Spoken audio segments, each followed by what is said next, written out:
Welcome to the Leading Second podcast, a space to help church leaders thrive in the second chair. The Leading Second podcast releases every Thursday morning, so hit subscribe and share this with your team.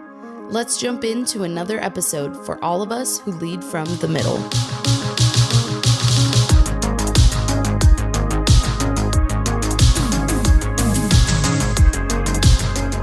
Welcome to the Leading Second podcast. This is a space to help church leaders thrive in the second chair. My name is Brandon Stewart, and it is an honor to have you in this space today. If you lead from the middle in any capacity, Leading Second is for you. So welcome home to this space. And as you can tell, we're not in our normal setting. We are coming to you live today from Team Church One Day in Dallas, Texas. Leading Second, come on. Leading Second, of course, is a part of the ecosystem, the greater Team Church tribe, and we're so glad to be a part of this family. So we're coming to you live from a big event for us, and I'm not alone. I am joined by some of the best I know, some of our coaching team, actually, for Leading Second. First up is the ever infamous Matt and Jennifer Martin from NorthRock Church in San Antonio. Say what's up to everybody, y'all. Hello, everybody. Great to be here today. It's going to be a blast. Looking forward to the questions and the environment. What's happening? We have no clue where this is going to go today. Not a clue. And Jen is popping Xanax. Yes. Yes, I'm an Brandon and I are Enneagram excited. 1. We don't do good with spontaneity. It's going to be wonderful. And then I want to welcome to the podcast a new friend, but a longtime friend of mine, Travis Marshall from Christian World Church right here in the Dallas area. Say what's up to everybody, Travis. What's up, everybody? I am so enjoying this vibe here. It's got me wanting to go. Oh, come on, somebody. I'm so glad you're here. You're all a part of our coaching team, our coaching groups for Leading Second. Shameless plug on that. And we're going to have some fun today. And as we said before, we're live at Team Church One Day. I want to make a call out. If you find this or any episode helpful, I want to encourage you to head to leadingsecond.com/podcast. And there you can find an episode guide for most or all of our episodes. And if you love the Leading Second podcast and want to support us, hit subscribe. Plan to join us every Thursday morning, and consider leaving a rating, a comment, share this episode on social media. That'll help us make some noise. Okay, the commercials are out of the way. Guys, we're going to have some fun. We're live at Team Church One Day, and I have no script. We're going to talk about what our little audience here wants to talk about. I'm coming to Adrian Garcia, first of all. You knew I was coming to you. You sit on Zoom calls already with me all month long for our coaching work. Come on up here for a minute and give us your best second chair leadership question. All right. So as second chair leaders, we always want to lead with grace. Now, how do we deal with it when it comes to accountability? What's the best practical way to hold people accountable, but also with grace? What is the best practical way to hold people accountable, but do so with grace? Accountability. So I want to hear what these guys have to say. I have a definition for you of accountability that I like, while these guys all think of their brilliant answers.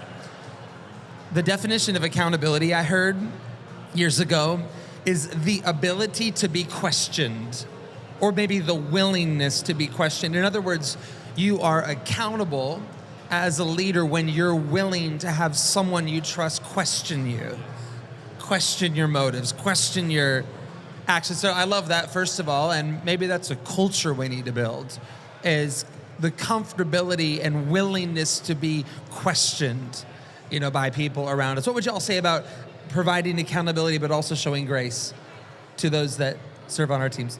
I'd say one of the things that I think about when it comes to this question is always asking permission first.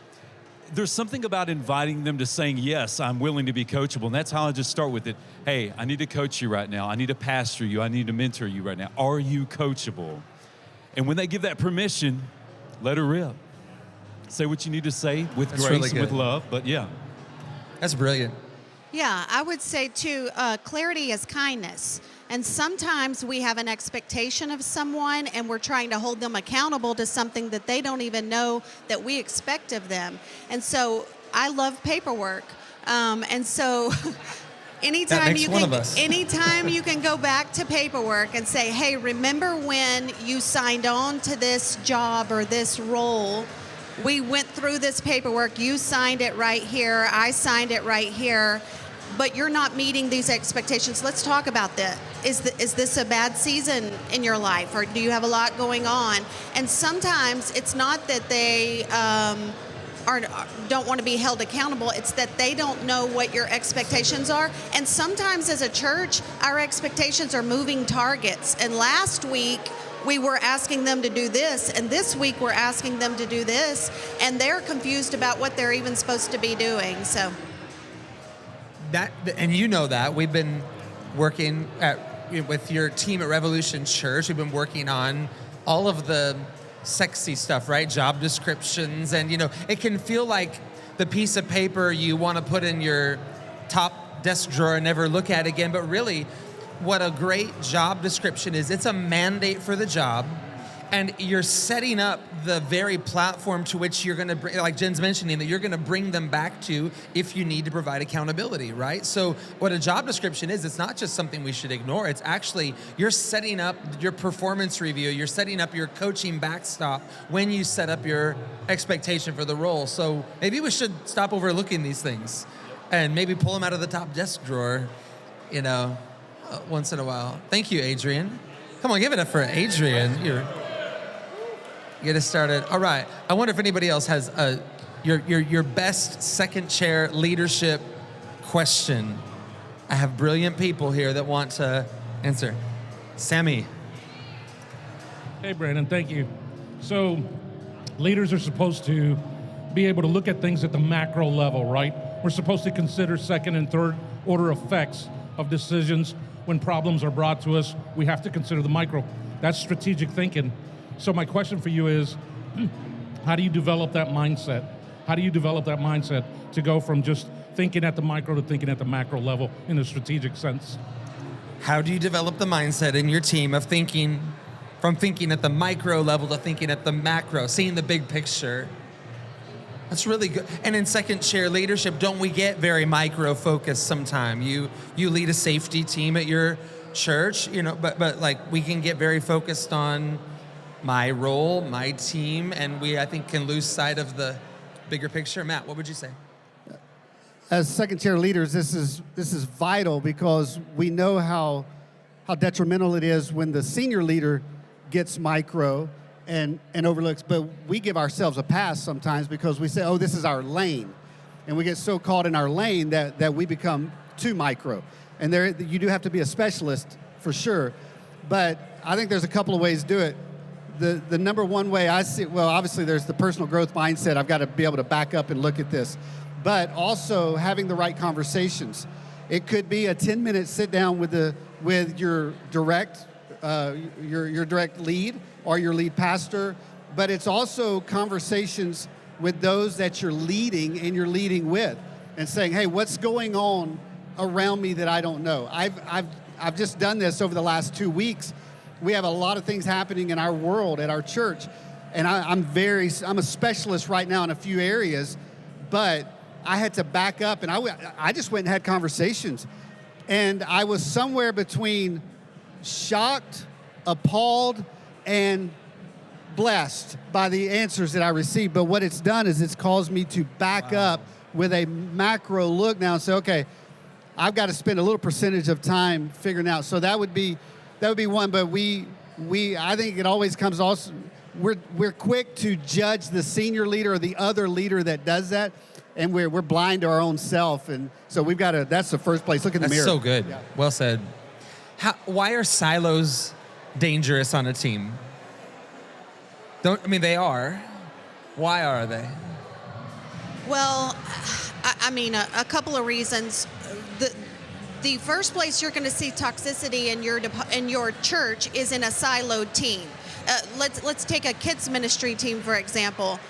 if you have a kids ministry team that is only coming in to serve kids and they never make it to the auditorium to hear pastor giving heart and vision and mission, then over time resentment starts to build up. And so kids ministry is like one of the main areas that can get super siloed if you are not on top of that. So I've seen it time and time again. We look around, our department is toxic. We wonder why. Oh, okay, we have this siloed team. We actually had a conversation on the way up to Dallas yesterday from San Antonio about a specific team that we feel like is too siloed at NorthRock and what we're going to do about it. When a team gets siloed, the one of the worst things about it is they start getting distance from the pastor and the heart, and all of a sudden they think he doesn't care anything about them or their department or what they're doing, and then that just leads down a path. So And what she's saying goes back to his question, in that we had to back up. Even as leaders, we didn't realize how far down the path that had gone, and it was because of a conversation, again, with volunteers, with other leaders, with direct reports, with all of those, that helped us realize, okay, it's been a little too micro viewpoint. Let me talk for just a minute about ambition, because, Sammy's a good leader, and he's got a great vision for his safety team, but the safety team doesn't live in isolation. They work across and touch several teams on a Sunday morning at church.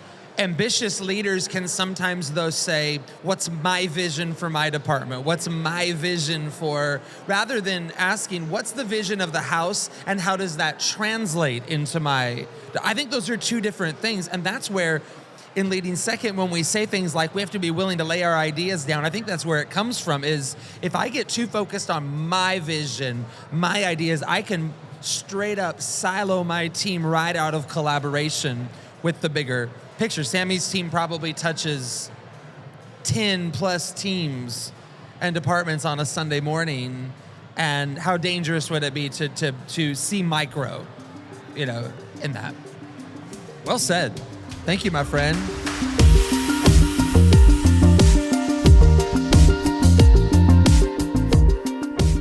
One year from now, do you want to be at the same place as a leader that you are today? If your answer is no, which I'm sure it is, what steps are you taking to move forward? Leadership growth and development never happens by accident or automatically. It only happens by placing yourself in the right environment at the right time with the right people. Leading Second coaching groups is the right space for church leaders just like you to intentionally grow and develop in their second chair leadership. Leading Second coaching group applications are opening up May 9th. And if you want to get early access to coaching groups, you can go to leadingsecond.com/coaching-groups.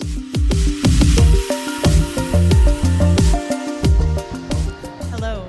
So my question would be, as we move away from kind of the family mindset in our church to establishing our org chart, establishing an executive team, if you're in that kind of second chair spot, how do you kind of establish your authority and moving past everything's got to go to the pastor?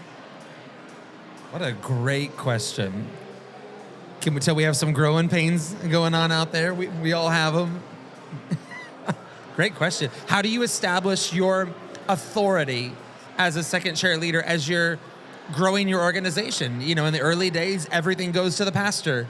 But over the course of time, various levels of executive directors, are going to emerge in a church. So how do we establish our authority in the second chair? I think what you're alluding to, that gives people confidence to come to us rather than everything have to route to the pastor. What would y'all say to that, Travis? I'd say just initial thoughts are, anytime you go higher, you have to start lower. You have to make sure that your people feel that you're there to serve them, that you're there to serve their growth.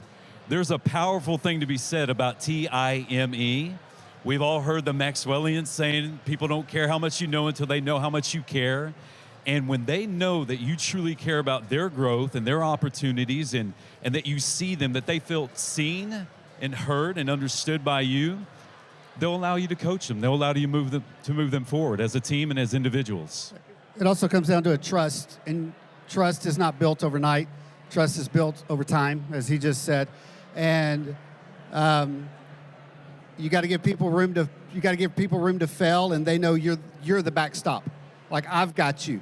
You're not going to pass the buck. You're not going to, for the most part, because there's sometimes too when it gets uncomfortable, because really your trust and your respect is learned in the hard and the gritty times. In the good times, everybody can trust and have fun and laugh.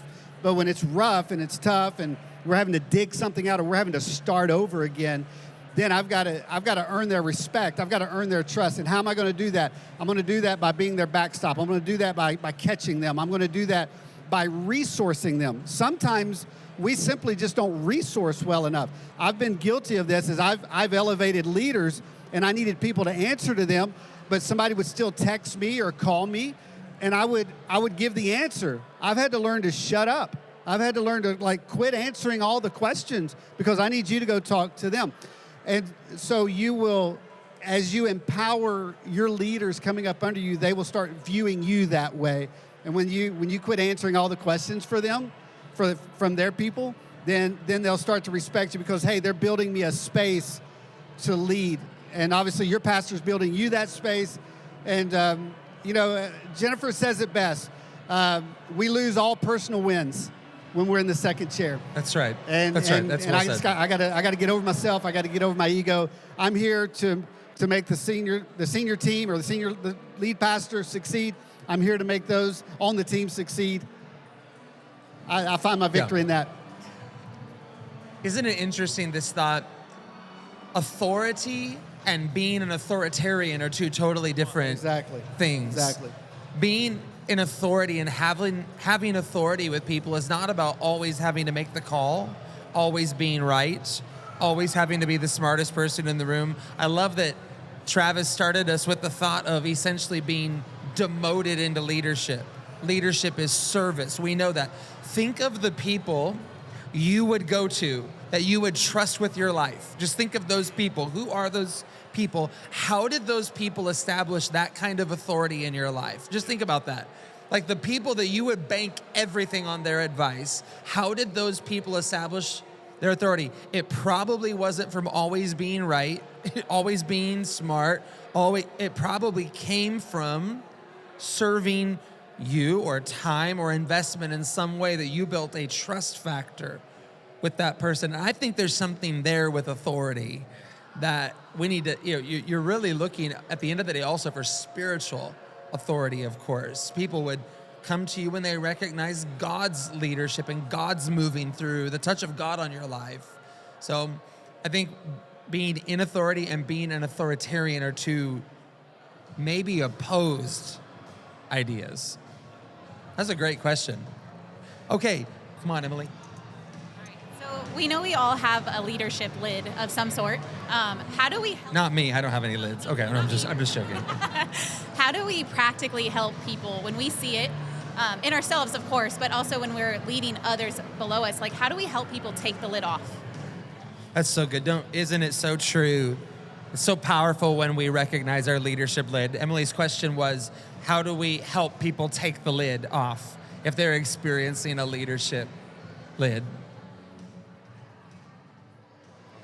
I think first and foremost, and it's been said already, is we resource them.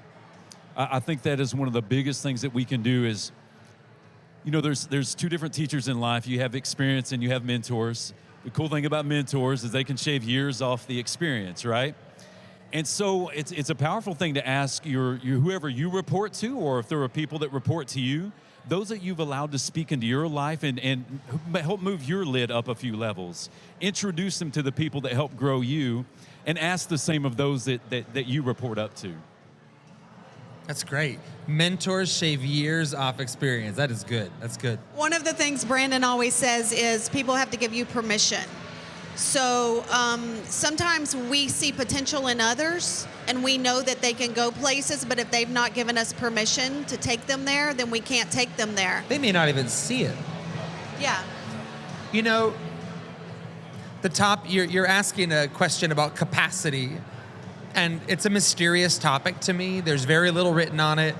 It's absolutely defining us, and yet it's very hard to define. I think my simplest answer I've come to on the capacity question and helping lift lids is, number one, let people on our teams do something hard. Let them do hard things, and then spot them while they do it. So the only way to gain muscle is put more weight on. It's just, and you're gonna shake, you're gonna struggle. It's the only way. And but everyone that puts more weight on needs a spotter. Stand there and just make sure they got it. Grab it if they don't. I just think that's the simplest way to help somebody lift a lid, is challenge them to do something hard and spot them while they do. And you might be surprised. I think we're a little, we have a little aversion to doing hard things. You might be surprised what comes out of somebody if they're willing to do something hard. I think we have to be careful as leaders. In Leading Second Coaching, there is a session about capacity, design, and dimension. And one of the things that stuck out to me in that session is that sometimes we are asking some of our leaders to do things that they were never designed to do. That's right. And so you can't take a 1,500 square foot blueprint of a house and try to put 3,500 square feet on top of it. It was never designed to carry that. And so sometimes we have to, as leaders, be able to see this person was never designed to lead 100 people. They were designed to lead 25. And so, Well, hey, we've enjoyed taking questions today from Team Church One Day. Thank you to my brilliant panel, being up some of our coaches from Leading Second coaching groups, and love you all so much. If this podcast has helped you today, head to leadingsecond.com/podcast for an episode guide on most of our episodes. And hey, hit subscribe. We're here every Thursday morning, same time, same channel.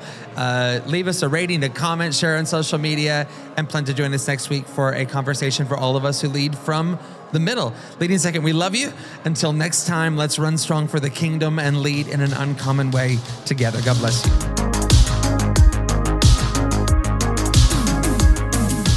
It is our honor to serve churches and leaders across the globe. We equip ministry leaders with the coaching, events, and resources needed to embrace their calling, get it right with their pastor, and lead in an uncommon way. Visit our website, leadingsecond.com, to learn how we can come alongside you as you lead from the middle. From the second chair, for the second chair.